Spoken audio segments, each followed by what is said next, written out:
بالله من الشيطان الرجيم بسم الله الرحمن الرحيم تلك الرسل فضلنا بعضهم على بعض صدق الله العلي العظيم وصدق رسوله النبي الأمين المعين المتين الكريم ونحن على ذلك لمن الشاهدين والشاكرين والحمد لله رب العالمين. عقیدت اور محبت کے ساتھ محمد السلام یا فرمانے والے یا آقا و مولا تاجدار مدینہ احمد مصطفیٰ محمد مصطفیٰ صلی اللہ علیہ وسلم کی مقدس بارگاہ میں ہدیہ درود کا نذرانِ عقیدت بلند آواز سے پڑھنے اللہم صلی اللہ علیہ وسلم نحن بعد محمد صلی اللہ علیہ وسلم صلاۃ و سلام علیک یا رسول اللہ صلی اللہ علیہ وسلم. اللہ تبارک و تعالیٰ قرآن عظیم کے اندر ارشاد فرماتا ہے تلک الرسل فضلنا بعضهم علی بعض، یعنی اللہ تبارک و تعالیٰ نے بعض رسولوں کو بعض رسولوں پر فوقیت عطا فرمائی ہے. اس آیت کریمہ کا خلاصہ اور مفہوم یہ ہے، صاف صاف اللہ تبارک و تعالیٰ ارشاد فرما رہا ہے کہ چاہے نبی ہوں یا رسول ہوں یا میرے بندے ہوں، ان تمام کا مرتبہ برابر نہیں ہوتا. رسولوں میں بھی کچھ کا مرتبہ الگ ہے، کچھ کا مرتبہ الگ ہے. کسی کو اللہ نے زیادہ مرتبہ عطا فرمایا ہے، کسی کو کچھ مقام عطا فرمایا ہے. انبیاء میں بھی اللہ تبارک و تعالیٰ نے کسی کا مقام کچھ رکھا ہے، کسی کا مقام کچھ اور رکھا ہے. اسی طریقے سے اپنے بندوں میں بھی اللہ تبارک و تعالیٰ نے تمام بندوں کے مقامات الگ الگ رکھے ہیں. کسی کا مقام اللہ تبارک و تعالیٰ کی بارگاہ میں بہت زیادہ وہ بندہ محبوب ہو جاتا ہے، مقام اس کا بلند ہو جاتا ہے. اور اگر نافرمانی کر کے زندگی گزارتا ہے تو اللہ تبارک و تعالیٰ کی بارگاہ میں بندہ محبوب نہیں ہو پاتا ہے. وہ بندے جو محنت و مشقت کر کے اللہ رسول کی رضا حاصل کر کے اللہ کی بارگاہ میں محبوب ہو جاتے ہیں، جن کا خاص کر میں آج تذکرہ کرنے والا ہوں، ان بندوں میں سے ایک بندے جن کو سلطان حضور خواجہ غریب نواز رضی اللہ تعالیٰ عنہ کے نام سے جانا جاتا ہے. رجب کے مہینے میں 6 تاریخ کو، اسی مہینے کی 6 تاریخ کو آپ غریب نواز رضی اللہ تعالیٰ عنہ کا وصال ہوا.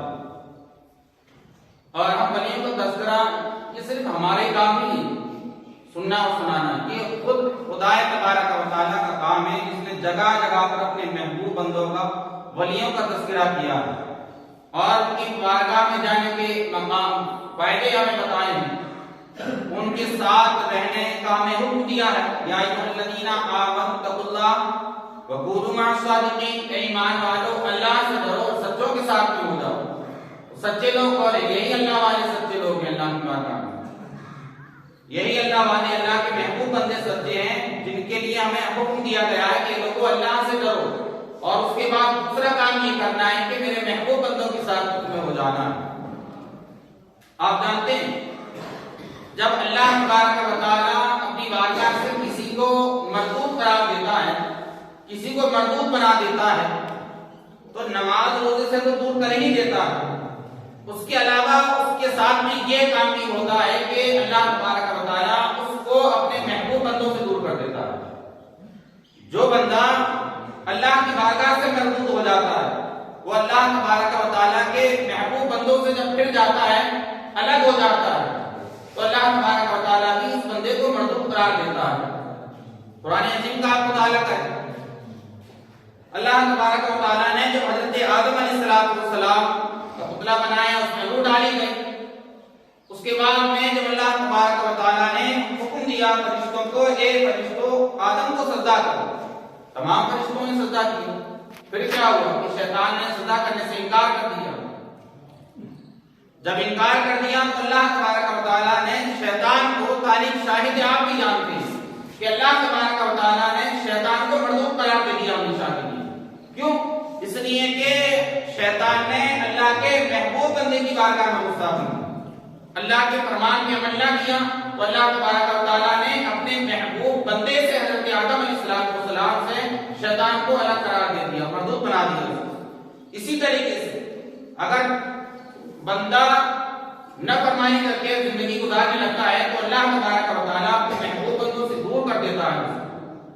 اس لیے ضروری ہے کہ جو اللہ تبارک و تعالیٰ کی بارگاہ کے محبوب بندے ہیں ہم ان سے جڑ کے رہیں، محبت ان کی دلوں میں بسائیں۔ حضرت امام حسین علی اللہ تعالیٰ عنہ کے واقعہ سننے اور سنانے کا مطلب صرف یہی نہیں کہ سن کے گزر کے چلے جائیں۔ غوث اعظم رضی اللہ تعالیٰ عنہ کے واقعے سننے اور سنانے کا مطلب یہ نہیں کہ صرف سنے جائیں۔ قرآن عظیم کے اندر جو اللہ تعالیٰ نے ولی کے واقعے ذکر کیے ہیں ان کے ناموں سے پوری صورتیں نازل کی ہیں، تو کس لیے؟ تاکہ بندے میرے محبوب بندوں کا تذکرہ پڑھیں اور اپنے لیے کچھ سبق حاصل کریں اور اسی کے مطابق زندگی گزاریں۔ غریب نواز رضی اللہ تعالیٰ غوث اعظم رضی اللہ تعالیٰ کی بارگاہ میں اس وقت میں آ گئے تھے تو غوث اعظم رضی اللہ تعالیٰ ضعیف کی حالت تھی، کمزور تھے، یعنی بوڑھے ہو گئے ضعیف تھے۔ اس وقت میں غریب نواز رضی اللہ تعالیٰ غوث اعظم رضی اللہ تعالیٰ کی بارگاہ میں گئے۔ غوث اعظم رضی اللہ تعالیٰ نے دیکھا، کہا آؤ میرے خالہ زاد بھائی، مہمان نوازی کی، اور 3 دن تک غوث اعظم رضی اللہ تعالیٰ نے اپنے خاص حضرے میں ان کے قیام کا قیام کا انتظام کیا۔ پھر اس میں اعظم آپ کو ایک سکھایا غریب نواز رضی اللہ تعالیٰ نے، غوث اعظم رضی اللہ تعالیٰ نے۔ اس کے بعد میں کہا کہ اب ہماری ملاقات ہو رہی ہے، جب تم دوبارہ بغداد آؤ گے تو ہماری ملاقات نہیں ہوگی۔ غریب نواز رضی اللہ تعالیٰ نے حج کرنے کے لیے سفر پہ گئے، پیر و مرشد کے ساتھ میں تھے، خواجہ عثمان ہارونی رضی اللہ تعالیٰ کے ساتھ طواف کر رہے تھے۔ طواف کے دوران میں خواجہ عثمان ہارونی رضی اللہ تعالیٰ نے غریب نواز رضی اللہ تعالیٰ کے لیے دعا کی اور اللہ تبارک و تعالیٰ سے دعا کی، پروردگار عالم میں نے غریب نواز رضی اللہ تعالیٰ کو، معین الدین حسن سنجری کو جو میں نے سکھانا تھا وہ سکھا دیا، میری بس کی اتنی تھی، اب تیری بارگاہ میں نے اس سپرد کر دیا ہے، اب تو ہی ان کو قبول کرنے والا ہے۔ حاتم غیب سے آواز آئی، ہم نے معین الدین کو قبول کر لیا۔ جب یہ آواز آئی تو خواجہ عثمان ہارونی رضی اللہ تعالیٰ نے آواز سن کر سجدہ شکر کیا، کہا کہ اللہ تبارک و تعالیٰ نے میرے حسن کو اپنی بارگاہ میں قبول کر لیا۔ اس کے بعد میں مدینے گئے، جب آقا کریم صلی اللہ علیہ وسلم کی مدار اقدس پہ حاضری ہوئی، خواجہ عثمان ہارونی رضی اللہ تعالیٰ نے غریب نواز رضی اللہ تعالیٰ سے کہا، میرے مرید حسن معین الدین آقا کریم صلی اللہ علیہ وسلم کی بارگاہ میں سلام پیش کرو۔ آپ نے سلام پیش کیا، السلام علیکم یا رسول اللہ، السلام علیکم یا رسول اللہ۔ سلام پیش کرنے کے بعد میں آواز آتی ہے جواب کی، وعلیکم السلام۔ جب آواز آئی تو بات کچھ اس طرح آئی، سلام کی ہو تم پر اے جنگلوں کے اور لوگوں کے تمام لوگوں کے سردار تم پر ہی سلام کی۔ غریب نواز رضی اللہ تعالیٰ کے سلام کا جب جواب ملا، خواجہ عثمان ہارونی رضی اللہ تعالیٰ نے کہا غریب نواز تمہارا کام بن گیا۔ خواجہ معین الدین چشتی اجمیری سنجری رحمۃ اللہ تعالیٰ علیہ عثمان ہارونی کہنے لگے تمہارا کام ہو گیا، مکمل ہو گیا تمہارا کام۔ دوبارہ جب غریب نواز رضی اللہ تعالیٰ نے خانہ کعبے کا طواف کیا، غریب نواز رضی اللہ تعالیٰ نے حج کرنے کے لیے دوبارہ گئے، حضور کی بارگاہ میں حاضری لگائی تو جب آنکھ لگی، غریب نواز رضی اللہ تعالیٰ کے خواب میں آقا کریم صلی اللہ علیہ وسلم تشریف لائے اور ایک انار دیا اور کہا اے معین الدین تمہارا مقام اب ہندوستان اور اجمیر میں ہے، وہاں جانا ہے اور دین کا کام کرنا ہے۔ یہ میں اپنے آسان لفظوں میں بیان کر رہا ہوں۔ کہا وہاں جا کر تمہیں دین کا کام کرنا ہے۔ آنکھ کھل گئی، اب آنکھ کھلی تو آپ پریشان تھے، کہاں اجمیر ہے، کہاں ہندوستان ہے، کون سا راجستھان ہے، نہ تو میں نے راستہ دیکھا ہے نہ تو مجھے راستہ معلوم ہے، کس طریقے سے میں جاؤں؟ یہی تو سوچ رہے تھے غریب نواز رضی اللہ تعالیٰ تو آپ کی دوبارہ پھر آنکھ لگی، آپ سو گئے۔ آقا کریم صلی اللہ علیہ وسلم نے سارے راستے غریب نواز رضی اللہ تعالیٰ کو بتا دیے، مدینے سے اجمیر تک۔ کہا اس طریقے سے پہاڑیوں کے درمیان سے اور اس جگہ سے ہوتے ہوئے تمہیں گزر کے اجمیر جانا ہے، اور کہا کہ اس جگہ پر بت پرستی بہت زیادہ ہے، کفار بہت زیادہ ہیں، مشرکین بہت زیادہ ہیں، تمہیں جا کر کے اسلام پھیلانا ہے اور لوگوں کو بت پرستی سے بچا کر کے مسلمان بنانا ہے۔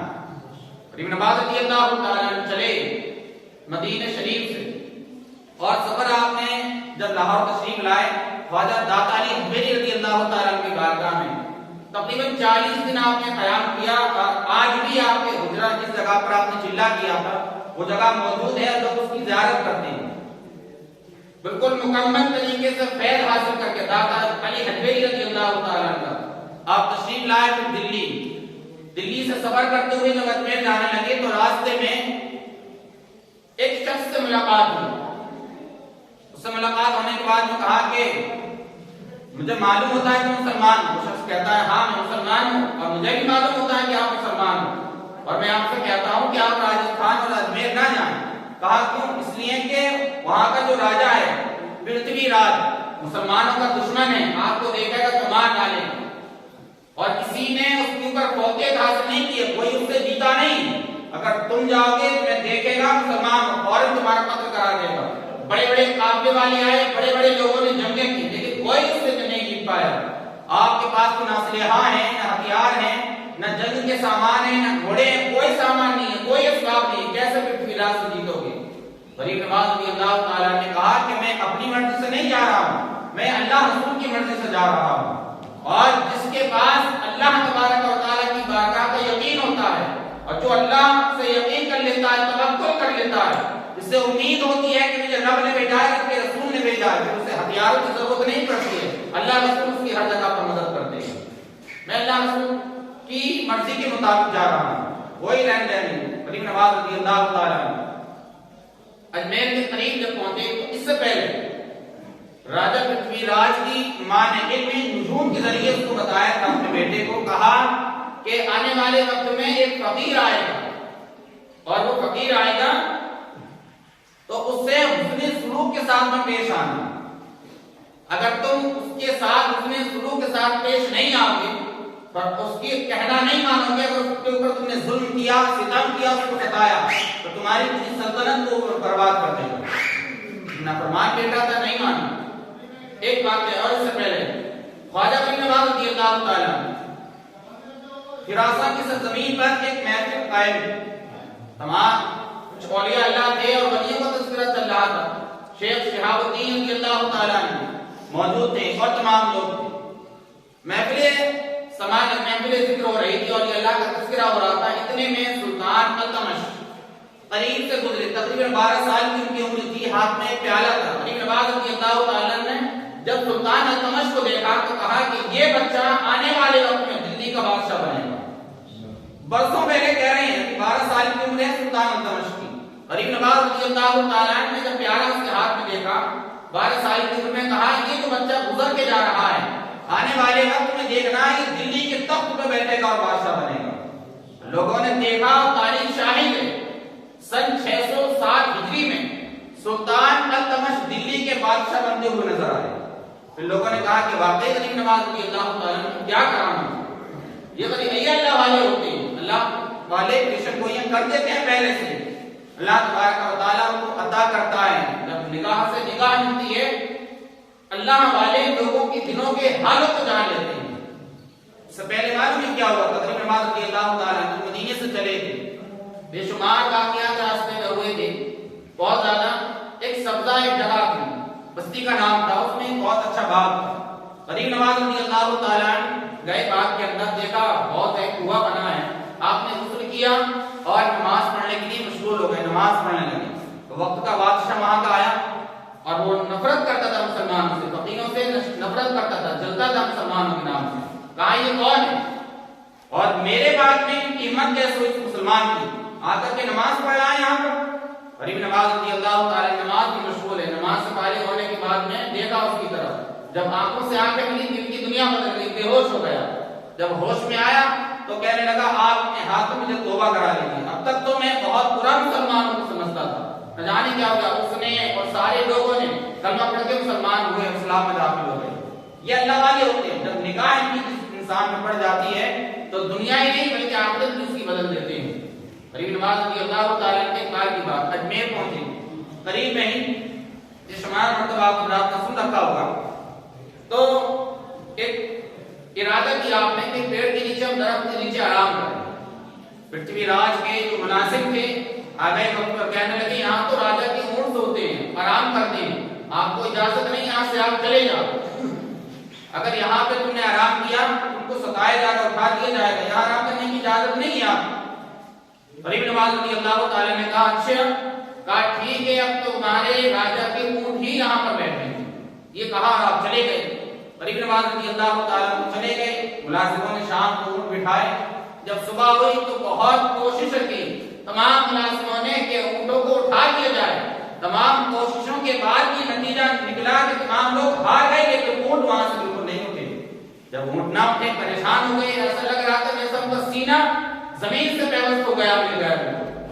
راجا کے پاس گئے، کہنے لگے ایسے ایسا معاملہ ہوا، پورا واقعہ بیان کیا تو پرتھوی راج نے کہا اے ملازم تم نے ایسا کیوں کیا؟ اس فقیر کا دل دکھایا، جاؤ اس کی بارگاہ میں جا کر کے معافی مانگو۔ ملازم گئے، غریب نواز رضی اللہ تعالیٰ کو تلاش کیا، بہت زیادہ تلاش کرنے کے بعد میں جب آپ کو پایا تو معافی مانگنے لگے کہ ہم سے غلطی ہو گئی ہے، اللہ والے فقیر انسان ہم کو معاف کر دے۔ غریب نواز رضی اللہ تعالیٰ بندہ نواز تھے، رحم کا دلوں میں تمام لوگوں کو معاف کیا اور کہا کہ جاؤ تمہارے اونٹ اب اللہ کے حکم سے اٹھ جائیں گے۔ وہ آئے ملازم اور اونٹوں کو اٹھایا، فوراً اونٹ اٹھ گئے۔ یہ اللہ والے ہوتے ہیں، اللہ والوں سے ٹکرانا کوئی معمولی بات نہیں، سلطنت نہیں لوگوں نے برباد کی، اللہ والوں نے اگر کوئی ان سے ٹکرایا اور ان کی دشمنی بولی، ان کے اوپر ظلم کیا تو پورے انسانوں کو، پوری قوم کو ہلاک کر دیا۔ غریب نواز رضی اللہ تعالیٰ نے ایک مرتبہ کیا ہوا، اسی پرتھوی راج میں انس ساگر کے اوپر پابندی لگا دی، تمام لوگوں کو پانی پینے کی اجازت تھی لیکن پانی پینے کی اجازت کس کو نہیں تھی؟ مسلمانوں کو، انہیں فقیر کو، غریب نواز رضی اللہ تعالیٰ کو اجازت نہیں تھی پانی پینے کی، تمام لوگوں کو اجازت تھی، پیرا لگا دیا گیا۔ غریب نواز رضی اللہ تعالیٰ نے اپنے خادم کو بھیجا، ایک غلام کو بھیجا، جاؤ پیالہ لے کر کے، جب اس نے آ کے بتایا کہ ایسے معاملات ہیں، پیالہ لے کر کے بھیجا، کہا جاؤ انس ساگر سے کہنا تمہیں غریب نواز نے بلایا، معین الدین چشتی نے تم کو بلایا ہے، انس ساگر سے جا کے کہہ دینا۔ پیالہ لے کر کے وہ خادم اور غلام گیا اور اس نے ڈالنے کے بعد میں کیا ہوا، غریب نواز رضی اللہ تعالیٰ نے جو اس کو حکم دیا تھا کہنا انس ساگر سے جا کر کے، اس سے کہنا کہ معین الدین نے تمہیں بلایا ہے۔ جب پیالہ ڈالا تو کہا انس ساگر سے، غلام نے، ملازم نے، تو پورا انس ساگر اور جتنے بھی اس وقت میں کنویں تھے، نالے تھے، دریا تھی، تمام کا پانی سوکھ گیا، حتیٰ کہ مورخین نے لکھا ہے کہ جانوروں کا اور عورتوں کا دودھ بھی سوکھ گیا۔ جب لوگ پریشان ہوئے، یہ حالت ہو گئی، راجا کے پاس گئے، کہا یہ تو عجیب معاملہ ہو گیا، ہم تو اسے پریشان کرنے لگے تھے، اس نے تو خود ہمیں پریشانی میں ڈال دیا، ہم نے تو سوچا تھا کہ وہ پریشان ہو جائے گا، پانی بند کر دیں گے، چلے جائے گا راجستھان چھوڑ کر کے، اجمیر چھوڑ کے، یہاں نہیں رکے گا، لیکن اس نے تو خود ہمیں مصیبت میں ڈال دیا، ہم کیا کریں؟ تو پرتھوی راج اور تمام لوگ غریب نواز رضی اللہ تعالیٰ کی بارگاہ میں آئے، معافی مانگی۔ اس کے بعد غریب نواز رضی اللہ تعالیٰ نے اپنے اسی ملازم کو، خادم کو حکم دیا کہ جاؤ یہ پیالہ لے کر کے جاؤ اور انس ساگر کے اندر لوٹ دو، اور لوٹ دینا جا کر کے غلام گیا انس ساگر کے قریب جا کر کے پیالے کو الٹا کیا، تو جب تک انس ساگر پورا بھر نہیں گیا پیالہ اس وقت تک خالی نہیں ہوا۔ یہ ہوتے ہیں اللہ والے، جو لوگ اللہ والوں سے ٹکراتے ہیں، اللہ والوں کی دشمنی کو دیتے ہیں، وہ برباد ہو جاتے ہیں، زندگی اجڑ جاتی ہے، سلطنتیں برباد ہو جاتی ہیں۔ غریب نواز رضی اللہ تعالیٰ آقا کریم صلی اللہ تعالیٰ علیہ وسلم کی عطا ہے، حضور علیہ السلام نے خود اسے حکم دے کر کے مدینے سے اجمیر بھیجا، جاؤ جا کر کے دین کا کام کرنا۔ بس اس عرصے میں، اس سفر کے اندر آپ نے تقریباً مورخین نے لکھا زیادہ تر 90 لاکھ لوگوں کو کلمہ پڑھا کر کے اسلام میں داخل کیا تھا۔ عام بات ہے، ہم تو ایک بندے کو نمازی نہیں بنا پاتے، ہم گھر والوں کو نمازی نہیں بنا پاتے، کلمہ پڑھانا تو دور کی بات ہے، ہم اپنی اولاد کو نمازی نہیں بنا پاتے، خود ہم نماز نہیں مل پاتے۔ غریب نواز رضی اللہ تعالیٰ نے مدینے سے اجمیر تک تقریباً اور پوری اپنی حیات میں 90 لاکھ لوگوں کو کلمہ پڑھا کر کے اسلام میں داخل کیا۔ یہ اللہ والے ہوتے ہیں، اللہ تبارک و تعالیٰ نے پھر ان کے لیے انعام رکھا ہے، انعام بیان فرمایا ہے، الا ان اولیاء اللہ لا خوف علیہم ولا هم يحزنون، خبردار اللہ کے ولیوں کو نہ کوئی خوف ہے نہ کوئی ڈر ہے۔ پھر بتایا کہ اللہ کی بارگاہ میں یہی بندے پسندیدہ ہوتے ہیں، محبوب ہوتے ہیں، کیوں؟ ان اکرمکم عند اللہ اتقاکم، اللہ تبارک و تعالیٰ اپنے بندوں میں انہی کو پسند کرتا ہے جو متقی ہوتے ہیں، پرہیزگار ہوتے ہیں، وہی بندے اللہ کی بارگاہ میں مقام مرتبہ پاتے ہیں۔ اس لیے اللہ تبارک و تعالیٰ نے ہمیں حکم دیا، یا ایھا الذین آمنوا اتقوا اللہ وکونوا مع الصادقین، اے ایمان والو اللہ سے ڈرو اور سچوں کے ساتھ ہو جاؤ۔ اسی لیے ہمیں اور آپ کو چاہیے کہ اللہ کے بندوں کے، محبوب بندوں کے دامن سے وابستہ رہیں، ان کی زندگیوں کو سنیں، ان پہ عمل کریں اور اپنی زندگی میں محاسبے پیدا کریں۔ اللہ تبارک و تعالیٰ نے جو ہمیں زندگی گزارنے کے طریقے بتائے ہیں اور جن لوگوں سے جڑنے صلح کا ہمیں حکم دیا ہے، جن کے ساتھ میں رہنے کا ہمیں حکم دیا ہے، ان کی زندگی کو پڑھ کے طرز عمل میں لانے کا ہمیں حکم دیا ہے، اسی کے مطابق جب ہم زندگی گزاریں گے تو دنیا اور آخرت دونوں ہماری کامیاب ہو جائے گی۔ اللہ تبارک و تعالیٰ کی بارگاہ میں دعا ہے کہ پروردگار عالم ہم سب کو کہنے اور سننے سے زیادہ عمل کی توفیق عطا فرمائے۔ استغفر اللہ ربی من کل ذنب واتوب الیہ۔ پر کلمہ شریف پڑھیں لا الہ الا اللہ محمد رسول اللہ صلی اللہ علیہ وسلم۔